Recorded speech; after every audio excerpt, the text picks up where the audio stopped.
guys, welcome to my channel, Teach, Sped, and Repeat, and today I'm going to share with you my lesson plan. So my lesson plan, I obviously got it from, it's obviously a happy planner. So I like the cover. It says teachers change the world one child at a time. So I got this from Michael's at the beginning of the year. I think it was around July or August before the school year started. And tip for you guys, if you are going to get something from Michael's, make sure you download their app so you can use their coupons. And I probably used a 50% off coupon. So these are probably like 39 or something like that. I don't know. I don't remember how much it is. And you just pay 50% off. And sometimes if they have a 60% off coupon, then that's the thing that you could use. So you can get it cheaper. So on with my lesson plan. And these came with stickers, and I had stickers from the previous year here, and obviously I have some reminders here and all that stuff. So I just put the stickers here so I know that this is something that I could use. And at the beginning here, and I'm gonna cover some of it up because my students' name are there. So I made my own checklist about, I don't know if you guys can read it, but it's Iep Date Summaries. So basically I have the month, September, November, January, March, May, October, November, December, etc. And then the IEP due date and the IEP date that the speech therapist and I decided. So I'm going to talk about that in another video probably, because otherwise this video is going to take a long time. So that was my summary. This is our school calendar, and I'm just covering the name of my school so I have it on hand if I need it. And of course, there's the stickies that go with it. I think this one I got, I can't remember which ones are the new ones and which are the old ones. So obviously there's my name, my school's there, so I'm just covering it up. And then it says there for the substitute, but I never use this because I have a substitute binder. Again, it's a different video I'm gonna make. Again, the school calendar for the entire district, I printed it out. Usernames and passwords just so I remember. My plans for the different year and what I wanted to do. So August, beginning of the year assessment. May, assessment for parent-teacher conference and IEP updates.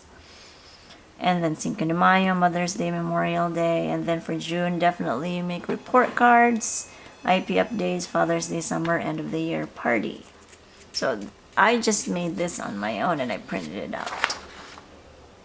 And I have a word list here for a student, just so I remember what words they're studying, and not for another student. And of course, this is for August.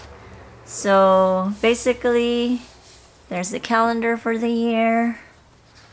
And I'm not one to decorate it a lot, but I try to put something in it. And of course, this is my dashboard. And at the beginning of the year, I wrote down things here that we needed to do, back to school, projects, school tour centers, ideas that I have for the first week of school.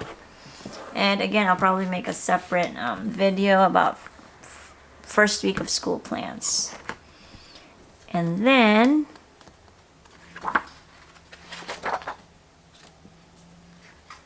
we usually start our year towards the end of August, so there's pretty much nothing in here. And then, of course, there's September, the dates that are important. And if you guys notice, when I make my lesson plans, I actually use Post-its. So I'm just going to cover that because students' names are there. So I don't know who I got this from, but I don't know if it was from Instagram or watching YouTube channel. But this teacher said that it gets so tiring having to write the same thing over and over because obviously things change. So what she did or he did or whoever, they would write it on a Post-it note, and if it doesn't happen that day, then they can just easily move it on. So I started doing this last year. I write everything on a Post-it note, and then I just move it to a different day if we're not able to do it. It just makes it easier. So of course on top here I have Read Well 1, which is our intervention program for language arts, composition, spelling, math, social studies, and science. So basically, I just write the topics. I don't write the entire lesson plans because that's what a teacher's edition is for. You don't have to think about what you're going to say, what you're going to write, what you're going to do. It's all there. And of course, if you need to differentiate, then of course you can do that. But I just need to know what lessons I'm doing for that day. So pretty much if you open up my lesson plan, it's going to be full of post-its. So if you notice the post-its here are empty, probably because whatever I planned that day, I just probably moved it on to a different day. So I'm covering students' names.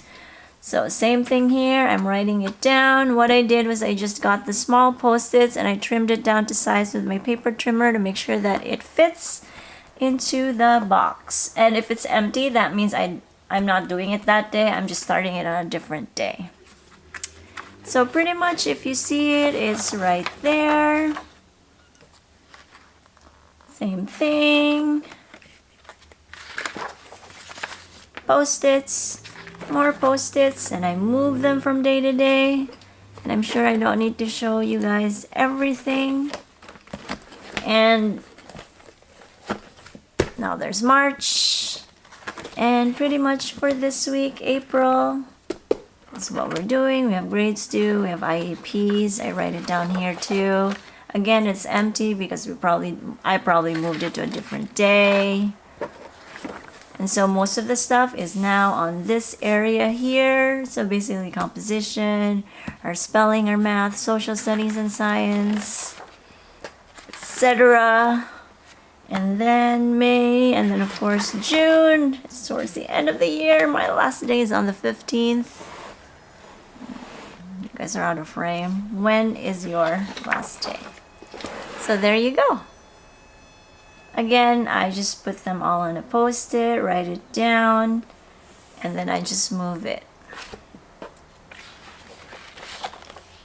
And so this is 14th is the last day for the kids, but on the 15th is the last day for the teachers. We do have professional development, and that's it. So I'm still hoping that probably on the last week of school still get to do some lessons because I'm never gonna finish anything, which is not surprising because we are doing special ed.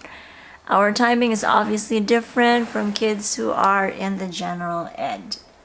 But that's pretty much how I make my lesson plan. How do you guys make your lesson plan? Mine is obviously not detailed because I look at the teacher's edition. And these ones are just the extra ones that I didn't get to do. So what's going to happen next year when I make my new lesson plan is that I'm just going to move it over to my new lesson plan. That way I don't have to write everything over and over. I just need my lesson plan as a guide so I would know what lesson I'm teaching for the week and for the next week, and if I need to make sure that I need to keep on going or the pace that I need to work on. So this is my happy planner. The last part here is checklist. I obviously didn't use it. Of course, more stamps from the previous happy planner that I got. I also got a happy planner last year because I wanted to reward myself. And that's it pretty much. So lesson plans nowadays are really prettier. I remember the time when I first started teaching here that I used to just buy a Lakeshore lesson plan. It was pretty simple. I tried to cram as much stuff in there, and then I realized I don't want to have to write the same thing over and over week after week. So that's why I decided using a post-it was actually the best thing for me. I know it sounds unusual, but hey, a teacher out there is doing that, so I'm gonna do that too.